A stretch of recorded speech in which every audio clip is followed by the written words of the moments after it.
The Lord be with you. And with your spirit. A reading from the Holy Gospel according to Matthew. Glory to you, O Lord.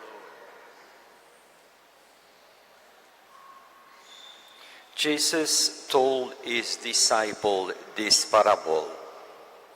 The kingdom of heaven will be like 10 virgins who took their lamps and went out to meet the bridegroom. 5 of them were foolish, and 5 were wise. The foolish ones, when taking their lamps, brought no oil with them, but the wise brought flashes of oils with their lamps. Since the bridegroom was long delayed, they all became drowsy and fell asleep. At midnight there was a cry, "Behold, the bridegroom! Come out to meet him." Then all those virgins get up and trimmed their lamps. The foolish ones said to the wise, "Give us some of your oil, for our lamps are going out." But the wise ones reply, "No, for there may not be enough for us and you. Go instead to the merchants and buy some for yourself." While they went off to buy it, the bridegroom came, and those who were ready went into the wedding feast with him. Then the door was locked. Afterwards, the other virgins came and said, "Lord, Lord, open the door for us." But he said in reply, "Amen, I say to you, I do not know you. Therefore, stay awake, for you know neither the day nor the hour." The Gospel of the Lord. Praise you, Lord Jesus Christ.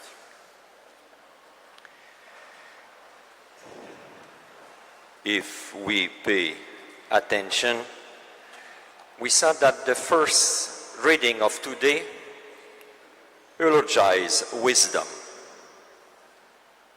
Then, in the Gospel, in the parable of the Gospel, we see that wisdom exemplified in the 5 wise bridesmaids. Do we have that wisdom to be always ready for the coming of the bridegroom? Always waiting for the voice of the beloved one? But first, I would like to share with you some things that lately happened to me. Last week, I found myself walking towards the gate of heaven. On my way there, I ran into some figures in the dark who were crying. "Why are you crying?" I asked them. "We are crying because the Lord refused to let us in. He said that he did not know us," they replied. A while after, myself arrived at the gate to find it locked. So with some hesitation and no little trepidation, I rang the bell, knowing that it was the Lord himself who will answer. As I stood there waiting, a terrifying question arose in my mind. Will he know me? Sure, I said, he will know me. But will he recognize me as a disciple of his? This is the question. Then this is the one I cannot do anything about now, because it is too late to change anything. So I dread the thought that I might find myself excluded, an outsider, alone. What is the Lord going to look for? I ask myself. Then I thought of the parable of the lambs, the parable that we just hear today. He will look for a lamp that is burning brightly. Then I ask myself, what I have done with my lamp? Ah, thanks God, I still have it with me. But when I look at it, I found to my horror that it had gone out. However, thanks God, at that moment, I woke up to find that it was only a dream. Wow, what a relief. But after that, I realized that even it was just a dream, it was also a warning that the Lord in His goodness was giving to me, then is giving today to all of us. A warning to wake me up, to wake us up, to shake us out of our sloths and carelessness. Would not it be terrible to arrive at heaven's gates, to knock, and then to have the Lord come out and say to us, I do not know you. And we will find ourselves outside, alone in the dark, while inside all will be light, joys, community, and celebration. So let us ask ourselves now, what lamp are we talking about? Essentially, it is the lamp of love. Love, in order to be genuine, does not have to be extraordinary. We know that.